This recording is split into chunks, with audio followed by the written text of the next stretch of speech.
Hi students, you might have noticed that two of our activities today on Wednesday are about sequencing within a text and noticing signal words and how a text can give information about things that happen first and next. And just noticing that there's an order to events, whether it's fiction or nonfiction.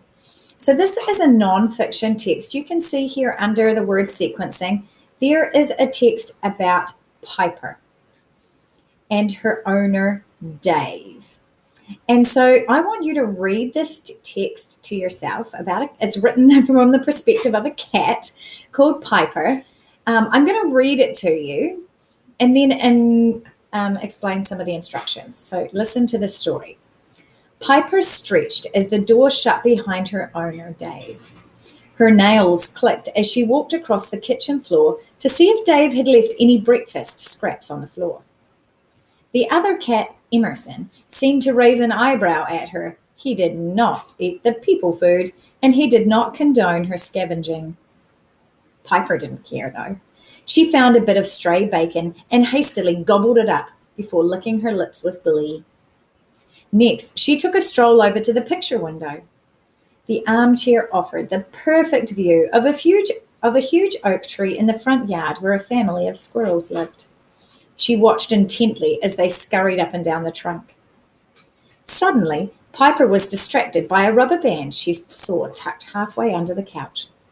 She spent some time batting it around the living room, careful not to knock over any knickknacks with her tail. Emerson watched disapprovingly from the couch. After a quick drink from her water dish, Piper tackled the last item on her to-do list. Reflecting on her delightful day, she curled up contentedly in her bed for a long afternoon nap.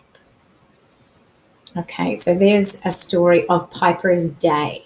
So there are some activities on this side of the page for you to complete when you open the slide. And the first thing I want you to see is that in yellow, you can highlight any new or unfamiliar words that you don't know. So you just click on this yellow rectangle and drag it over and put it on top of a word you're not sure of or one that was new to you. In red, underline words that describe Emerson's reactions to Piper. Like Emerson watched disapprovingly from the couch. You could drag that red line and put it over there to show how he reacted to Piper. In green, circle words that describe Piper's actions. So click on this green circle and drag it over to a word that might describe an action. Like I was thinking, remember she found the rubber band and she spent some time batting it around the living room. Have you ever seen a cat do that? Bat around something it's playing with, bat it from paw to paw. So I might click on that green circle and drag it over the word batting because it's an action word. Okay. Create a title for the story and type it in this blue bar. Now we're thinking about the sequence. It says, in order, list at least 3 sequential events to describe what is or could be happening in this picture. So look at this picture of the 2 cats on top of the fence. List at least 3 sequential events to describe what is or could be happening in this picture. So you're going to have 1, 2, 3. Now, you have got some arrows with some boxes, the purple boxes for you to type in, okay? So there's first at the beginning, and it goes all the way along to finally, okay? So you need to fill in the purple boxes with events that happened in this story. Look in order. So the first one has the little box pointing to first. The next one is underneath, then above, then underneath. So look where the little speech bubbles are pointing. Okay. So this is for the events. The purple boxes are for the events. For example, the second event was she walked across the kitchen floor to check for kitchen scraps. That's the event. There's another event listed here.